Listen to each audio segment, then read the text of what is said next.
যে ব্যবস্থাপনারা ওনারা করছেন আমাদের মাননীয় মন্ত্রীর নেতৃত্বে, সত্যিই সেটা অতুলনীয়। আমরা সবাই কিন্তু ভ্রমণ পিপাসু।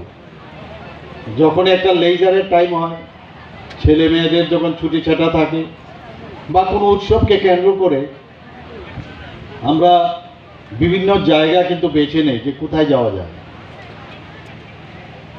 তো বয়সের সাথে সাথে আমার এই বয়সে মোটামুটি মনে হয় যে অনেক জায়গা অলরেডি 100% স্যাচুরেশন পয়েন্ট এসছে, এবং তদ্রূপ বহু জায়গার লোক, ভারতে এবং বিদেশে বহু লোকে ত্রিপুরা সম্পর্কে কিন্তু সম্যক ধারণা অনেকের নেই।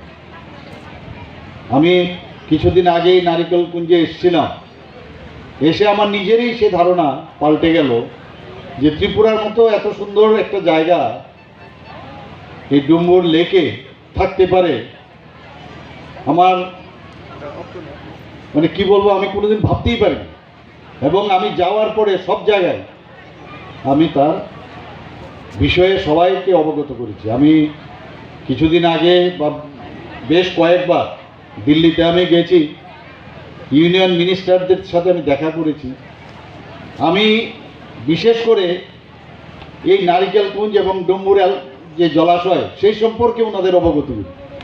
ওনাদেরকে বলেছি আপনারা আসুন, কোথায় থাইল্যান্ড, ইজিপ্ট, হংকং বিভিন্ন জায়গায় যান, একবার আসুন ত্রিপুরাতে। তো সেই সুবাদে আমরা নিজেরাই নিজেদের কিন্তু সেই ক্যাম্পেইন আমাদের করা উচিত। সোশ্যাল মিডিয়ার কথা এখানে বলা হয়েছে যে হাইয়েস্ট সোশ্যাল মিডিয়াতে কালকে যখন আমার পেজ থেকে দেওয়া হয়েছে, সবাই কিন্তু তার শেয়ার করেছে এবং তার লাইকিংয়ের যে মাত্রা মানে কয়েক গুণ ভাবা যায় না। আমাদের সবাই জানে, আমাদের রেবতীবাবু এখানে বলেছেন যে এই এলাকার আর্থসামাজিক যে উন্নয়ন, সেই উন্নয়ন পর্যটনের সাথে যুক্ত।